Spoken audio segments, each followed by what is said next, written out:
ការធ្វើចំការគឺជាផ្នែកមួយនៃជីវិតរស់នៅប្រចាំថ្ងៃរបស់ប្រជាជនអ្នកស្រុកស្អាង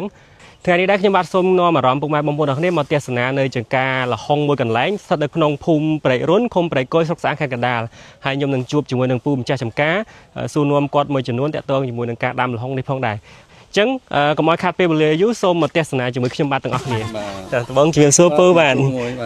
លោកពូជួយណែនាំឈ្មោះ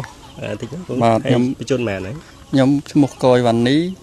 បញ្ជនអាយុ51ឆ្នាំបាទចង់ជំរាបសួរលោកពូថាហេតុអីបានពូជ្រើសរើសយកដំណាំល្ហុងយកមកដាំបាទជាដំណាំល្ហុងវាដោយសារចង់ដាំល្ហុងព្រោះល្ហុងវាមិនសូវជាអស់ថវិកាច្រើនទី1ទី2វាដូចជាមិនសូវប្រើថ្នាំវាជារបស់ធម្មជាតិណាបាទហ្នឹងការថែទាំល្ហុងងាយស្រួលអត់ទេលោកពូបាទមិនពិបាកទេមិនពិបាកដូចបន្លែដូចជាដំណាំផ្សេងទេសំខាន់ថែតែស្មៅឲ្យស្អាតទៅវាហើយនឹងដាក់ជីដាក់ទឹកបាញ់ថ្នាំអីម្ដងម្កាលហ្នឹងវាទទួលផលបានហើយបាទពីចាប់ផ្ដើមដាំដំបូងមករហូតទទួលផលរយៈពេលប៉ុន្មានដែរពូចាប់ដាំពីដាំកូនមករយៈពេលពី5ខែទៅ6ខែបាទ5-6ខែយើងបានប្រមូលផលម្ដង5-6ខែអានេះពីចាប់ពីដាំមក5-6ខែបានទទួលបានប៉ុណ្ណឹងបាទចុះយើងប្រមូលផលបានប៉ុន្មានដងដែរអាយុកាលរបស់វានិយាយរួមអាយុប្រមូលផលបានច្រើនកុំឲ្យតលិចទឹកបានដាំឆ្នាំហ្នឹងឆ្នាំក្រោយក៏នៅទទួលផលបានដែរ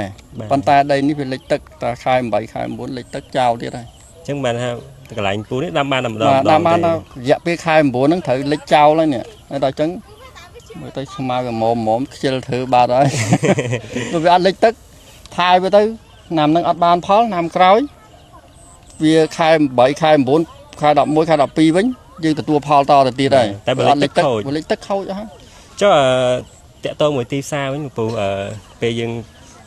ចង់និយាយថាពេលយើងដាំបានជាលទ្ធផលហើយតើមានឈ្មោះឬក៏ទីផ្សារល្អអត់ទេសម្រាប់ល្ហុងវាសម្រាប់ល្ហុងវាគ្រាន់បានដែរវាដូចថា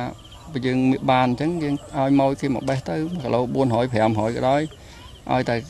តែមានហ្នឹងគេមកយកដល់ចកាអញ្ចឹងណាក្មួយវាមិនដែលបានលើសពី1000ទេតែ1000ចុះក្រោមទៅត្រឹម1000មកត្រឹមធ្លាក់ត្រឹម300អីចឹងទៅលោកពូឃើញនៅនេះដូចមិនមែនមានតែល្ហុងឯពូដាំអីគេខ្លះដែរគេមានដាំដូចជាស្វាយនេះដាំតែល្ហុងហើយខាងលើនោះចេកហើយអានេះដីភ្ជួរនេះដាក់សក់ស្រូវឥឡូវទៅដាំនោះអត់ដោះទេពូមានអីជាបច្ចេកទេសឬក៏ជាការណែនាំដល់អ្នកដែលគាត់ចង់ចាប់ដើមដាំល្ហុងអីដែរជាបច្ចេកទេសតិចនិចអីចែកម្លែកតិចទេបាទមានអីមានល្ហុងស្រួលដាំជាងគេយើងដាំវាផ្ដេកបន្តិចមកដាក់វាផ្ដេកចេះមកហើយយើងទាញវាឲ្យរៀងត្រេតហើយយើងចងខ្សែដែរនេះថាវាទៅវិញប្រាប់ថាវាទៅវិញអស់លីងខ្ញុំចងដែរនឹងដល់ពេលហើយយើងដាក់ជីដាក់អីវាទ្រាប់បាទ្រាប់អីវាហើយមានកផ្លោកមានអីយើងយកមកគ្របវាទៅណាគ្របអានេះសិតគ្របផ្លោកនេះពីខែក្តៅវាក្តៅពេកគ្របទៅវាបានឡើងបានប៉ុណ្ណឹងអានេះដោយសារវាក្តៅពីរយៈពេលមួយខែពីខែមុនវាក្តៅពេកគោះអស់លីងផ្កានេះដល់ពេលចាប់ដើមត្រជាក់វាទៅផ្កាវិញចុះបើផលវិបាកវាចឹងថាវាមានជំងឺឬក៏បញ្ហាអីអត់ទេមានជំងឺវាមានអានេះពងចូលជំងឺនេះដូចជាផ្ការួញហ្នឹងអាហ្នឹងចូលជំងឺវាណាហើយយើងតើយើងបាញ់ថ្នាំបាទតើទៅផ្សំថ្នាំពីចិនមកឲ្យគេបាញ់យកមកបាញ់អាហ្នឹងមិនបានចឹងវាមានបញ្ហាអីតិចតួចដែរតែយើងអត់ទេបាទថ្នាំអីក៏វាមានដែរបាទគាត់តែមានតិចហើយមានច្រើន